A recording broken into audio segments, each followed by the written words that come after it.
she stood in that courtroom, silent but unbroken, watching the man she once called her husband's sign away years of love like they meant nothing. Beside him sat the woman who had taken everything, her marriage, her home, her peace. Everyone thought it was over. Everyone thought the rich always win. But what none of them knew was that this black woman's story was far from finished, and justice had a way of showing up when pride went too far. What the judge revealed next would turn their world, and the entire courtroom, upside down. Before the courtroom whispers and the flashing cameras, there was simply Amara, a woman who believed in love, in second chances, and in the quiet power of hard work. She had grown up knowing the world didn't always see her worth. A black woman in a city that measured value by status and shade, she learned early how to fight for her place without raising her voice. When she married Edward Langston, a wealthy businessman with charm that filled a room, she thought she'd finally found peace. Their worlds couldn't have been more different. Edward came from generations of money, polished dinner parties, old estates, and men who measured power in deals made behind closed doors. Amara came from grit, raised by a nurse and a preacher who taught her that dignity couldn't be bought, only lived. For a while, their love felt like proof that those worlds could meet in harmony. She ran his home, supported his dreams, and built a family that looked, to the outside world, picture perfect. But perfection is often the first illusion to crack. It began with the silences. Late nights at the office, unanswered calls, a faint trace of perfume that wasn't hers. Amara noticed, she always noticed, but she wanted to believe the man she loved wouldn't betray the vows they'd built together. She had faced worse than heartbreak in her life. Racism, rejection, condescension, all had come her way. But betrayal from the person she trusted most, that was a wound she didn't yet know how to name. Edward had changed. His tone became sharper, his eyes colder. He had started seeing someone new, a young, glamorous woman from his social circle who fit the image his peers expected. The kind of woman who drew nods at country clubs and whispers at charity galas. The kind who didn't have to defend her place at the table. Amara began to shrink in her own home. The warmth that once filled their mornings turned to quiet tension. She tried to talk, to reason, but her words fell like stones into silence. Friends she thought she could trust stopped calling. She heard the comments. It was bound to happen, they said. He married beneath his class. But they didn't see the years she spent standing beside him, building the foundation of his success, keeping him grounded when the weight of his own ambition threatened to crush him. When the divorce papers came, they didn't arrive with warning. Just a knock at the door and a folded envelope. Her name was printed neatly at the top, followed by legal words that turned her marriage into a transaction. It wasn't just heartbreak, it was humiliation. And when she discovered he planned to bring his mistress to court, to sit beside him as he ended their marriage, something inside her hardened. Still, Amara didn't scream. She didn't beg. She walked into that courtroom with her head high, every step measured, her dignity intact. She wasn't the crying ex-wife they expected. She was a woman who had weathered storms long before this one, storms far crueler than love lost. What Amara didn't know, however, was that this hearing would become more than a formality. The truth she carried, the quiet strength, the evidence she never planned to reveal, would shift everything. Because sometimes the law sees more than people expect, and sometimes karma wears a judge's robe. The morning of the hearing came cloaked in cold gray skis, as if the world itself had dimmed in sympathy. Amara arrived early, not out of eagerness, but to steady her heartbeat before the storm. The courtroom buzzed with murmurs, reporters already sensing scandal in the air. After all, it wasn't every day that a prominent businessman's marriage unraveled so publicly, especially not to a woman they had quietly deemed unfit for his world. Edward arrived moments later, sharp suit, expensive cologne, and a smirk that could slice glass. Beside him was the mistress, Elise, flawless in designer silk and smug confidence. Together, they walked past Amara without a glance, their hands brushing as if to underline what they had won. The message was clear: you've been replaced. But beneath Amara's calm face was fire.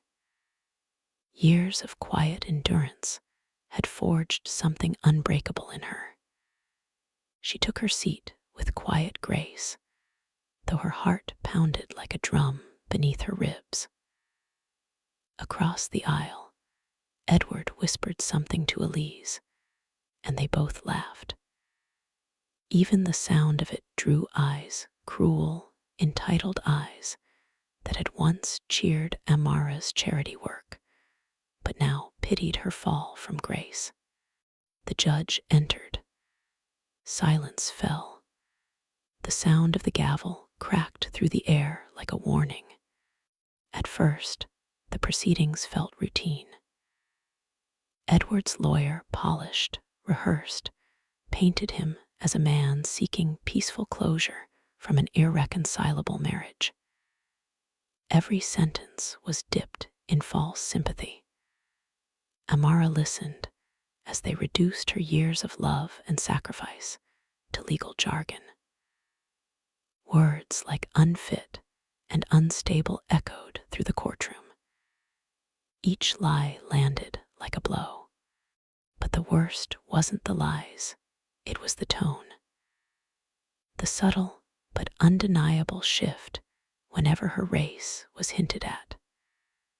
Words like different backgrounds, cultural strain, social mismatch, all carefully chosen to sound professional, but loaded with meaning. Everyone in that room knew what was really being said. She didn't belong. Amara's lawyer, an older woman named Miss Caldwell, had warned her this would happen. They'll try to make you small, she had said. Don't let them. So she didn't. She sat still, chin high, eyes forward, absorbing every venomous word.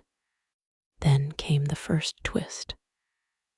Edward had filed for full control of all shared assets, the house, the investments, even the charity Amara had built for underprivileged girls. The charity that bore her mother's name. Gasps rippled through the courtroom. Elise smiled faintly, as though victory were already hers. But Amara's silence unnerved them. It wasn't the silence of defeat. It was the silence before revelation. Miss Caldwell rose slowly. Your Honor, she said, before we proceed with the division of assets, my client would like to submit additional documentation for review. Edward frowned. What documentation? Caldwell didn't answer. She handed a thick folder to the bailiff, who passed it to the judge. Pages rustled. The judge's expression shifted, first surprise, then disbelief. He looked up, eyes narrowing. "Mr. Langston," the judge said evenly, "are you aware of the financial records attached to your wife's charity account?" The color drained from Edward's face. Elise's smile faltered. The courtroom leaned forward as the judge continued. "It appears there have been unauthorized withdrawals, large ones, routed through your company accounts. Funds meant for community programs were redirected into private investments under your name." Whispers exploded through the room. Cameras clicked. Edward's lawyer stammered, but Amara sat motionless, her gaze steady. She had discovered the truth months earlier, but waited for this exact moment, this public reckoning. Edward stood, voice shaking with anger. "She's lying. This is revenge." The judge silenced him with a glare. "The documents speak for themselves." In that instant, the balance of power shifted. For the first time, Edward looked small, trapped, exposed, desperate. Amara didn't gloat. She didn't even look at him. Instead, she closed her eyes for a moment, as if releasing the weight she'd carried for too long. But the day was far from over.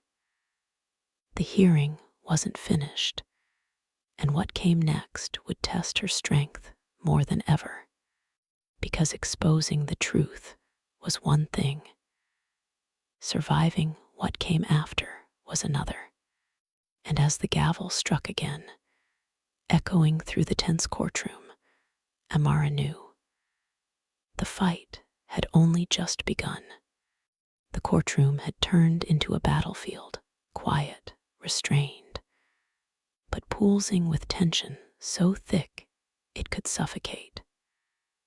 Edward's polished composure had shattered. Papers lay scattered across the table, his lawyer whispering frantically, trying to control the damage. The mistress, Elise, sat frozen, her perfect posture gone, her eyes darting between Edward and the judge like a trapped bird searching for a way out. Amara sat still. For once, every gaze in that room was fixed on her, not as a wife, not as a scandal, but as a woman who refused to be erased. The judge leaned forward, his voice heavy. "Mrs. Langston, is it true that you brought this evidence at great personal risk? That you refused a settlement to ensure this information became public record?" Amara's voice was steady. "Yes, Your Honor, because silence is how people like him keep winning." The words hung in the air, like a storm about to break. Edward's lawyer tried to object, but the judge raised a hand. "Enough. This court has seen sufficient proof that Mr. Langston diverted funds intended for public aid into personal use. This is not merely a marital dispute. This is a breach of ethics, and possibly the law." Murmurs rippled through the crowd. The whispers grew louder, cameras clicking again, reporters scribbling. The empire Edward had built on charm and image was crumbling in front of everyone. Edward slammed his fist on the table. "You think this makes her some kind of hero? She's just angry. She's trying to ruin me because she couldn't keep up with my life. He turned toward Amara, eyes blazing. You were never enough. Not for me. Not for this world. For a moment, the courtroom fell silent. It was the kind of silence that exposes the truth, not in the words, but in what follows them. Amara didn't flinch. Her eyes met his, not with hatred, but with something far stronger. Pity. You've spent your life trying to be seen as powerful, she said softly. But real power doesn't need to destroy others to exist. The judge's gavel struck, restoring order, but the damage was done. Edward's words had revealed more than any document ever could. The arrogance, the entitlement, the deep-seated belief that money and race would always protect him. Then came the turning point. The judge motioned for silence once more. Before I deliver my ruling, he said, there is something the court should know. He paused, eyes steady on Edward. A review of the charity's accounts shows that Mrs. Langston personally repaid a significant portion of the missing funds out of her own savings to protect the young women who depended on it. Gasps filled the room. Edward's jaw dropped. Elise shifted uncomfortably, the sheen of superiority draining from her face. She didn't have to, the judge continued. But she did. And that, Mr. Langston, is what integrity looks like. For the first time, Edward looked genuinely afraid. The judge's next words sealed his fate. The court finds in favor of Mrs. Langston. All joint assets, including the Langston Foundation, will be transferred to her sole control, pending further review. Additionally, Mr. Langston will face an independent audit and possible charges for misappropriation. The gavel hit the desk. Final, thunderous, absolute. Edward stumbled back into his chair, pale, broken. Elise quietly gathered her things, avoiding his gaze. But even in victory, Amara didn't smile. She rose slowly, turning toward the cameras, flashing like lightning. Her face was calm, her voice low but unshakable. Every woman who's ever been told she's too strong, too loud, or too black to be respected. This isn't just my justice, she said. It's yours too. The judge called for order, but it was too late. The crowd had already risen, a wave of murmured awe filling the space. Amara turned and walked out, her steps echoing like the beat of a new beginning. Yet outside those courtroom doors, the storm hadn't truly passed. Because power never yields quietly. And Amara was about to find out how far the fallen would go to reclaim what they'd lost. The verdict had been spoken, but the reckoning had only begun. The world outside the courthouse was louder than the gavel that had sealed Edward's fate. Cameras flashed like wildfire, reporters shouted questions, and strangers reached for glimpses of the woman who had turned humiliation into triumph. But Amara didn't stay for interviews. She didn't need validation from the same crowd that once pitied her. She simply stepped into the sunlight, steady, unshaken, and free. For the first time in years, she wasn't walking in someone else's shadow. The days that followed were a blur of headlines, business tycoon exposed by wife's courage. Black woman wins landmark divorce case. Charity funds recovered after shocking court revelation. To the media, it was a scandal. To Amara, it was survival. But underneath, the noise was something deeper, a quiet ripple of hope. Women began writing to her. Strangers she'd never met, from cities and small towns alike, sent messages that all carried the same heartbeat. You made me believe I could fight back too. And yet, victory didn't erase the scars. In the weeks that followed, Amara faced whispers in boardrooms, cold stares at social events, and a constant reminder that, even in triumph, a black woman's strength was often twisted into threat. Opportunities that once seemed open suddenly closed their doors. Some praised her bravery, others called her too much, too emotional, vindictive. It stung, but it didn't stop her. Amara poured her energy into rebuilding the Langston Foundation, the charity that Edward had nearly destroyed. Under her leadership, it became something more than an organization. It became a refuge, a place for young women who had been silenced, doubted, or dismissed to find their voice. Each program, each scholarship, each story of transformation became her quiet form of justice. She never sought revenge. She sought restoration. And in doing so, she found herself. Months later, as she stood before a crowd at a community event, Amara spoke words that silenced the room. Justice, she said, isn't always a verdict.